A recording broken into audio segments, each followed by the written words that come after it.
alors tout le monde l'a bien vu, ou peut-être pas encore, parce que cette nuit il y a quand même eu des bombardements de la part des États-Unis sur l'Iran.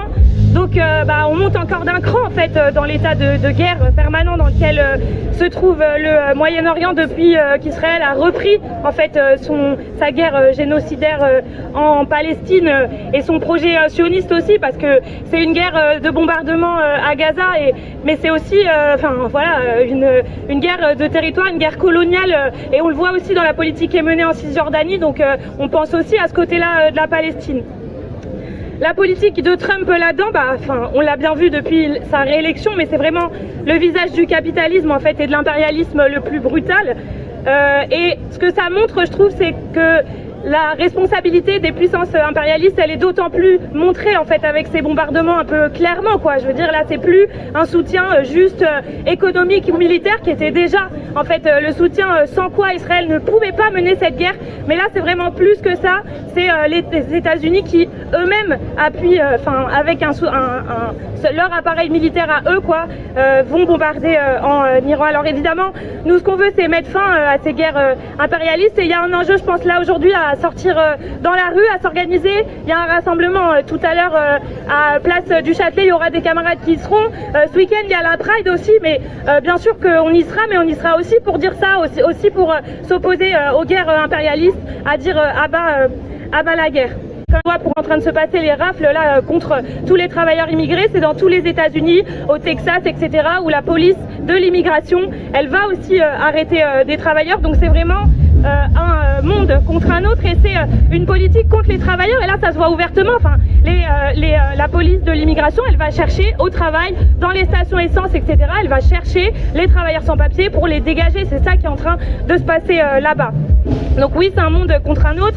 C'est le monde de Macron aussi et sa responsabilité dans le génocide en cours. Et les derniers chiffres qui sont sortis, ils ont bien montré le rôle réel, quoi, de notre État, de l'État français, dans le soutien à l'État israélien. Et c'est aussi le monde de Retailleau et ses rafles, parce que lui aussi, il a voulu prendre exemple quand même sur Trump.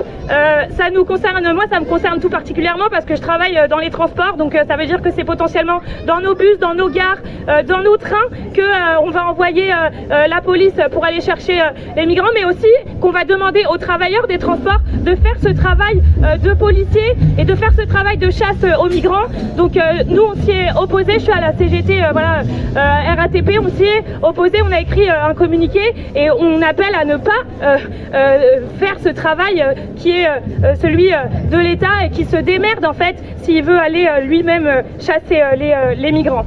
Alors Retailleau lui dit que les migrants ils sont pas bienvenus, il a eu quand même un discours en plein milieu de la gare du Nord pour dire ça ouvertement. Nous on dit tout le contraire, on dit bien sûr all refugees welcome, et on dit qu'il faut ouvrir les frontières, on se bat pour ça, on s'est présenté aux dernières élections européennes avec le titre de notre liste, c'était pour un monde sans frontières ni patron, urgence révolution, ça reste complètement d'actualité. Et puis en plus franchement il nous parle du migrant, mais c'est quoi ça, qu'est-ce que ça veut dire le migrant, parce que c'est facile de taper sur une figure comme ça, la figure du migrant, mais en fait de quoi on parle, de qui on parle de travailleurs sans papier, on parle de ton collègue de travail, on parle de ton voisin, on parle de la personne qui t'aide à monter tes courses dans le métro. En fait c'est de ça qu'on parle, et quand on parle de ça, en fait il y a des solidarités qui commencent un peu plus à se créer et qui vont à l'encontre de ce discours médiatique sur la figure du migrant qui est un peu facile pour le gouvernement et l'extrême droite de mettre en avant. Donc Retailleau, comme je disais, il prend exemple sur Trump.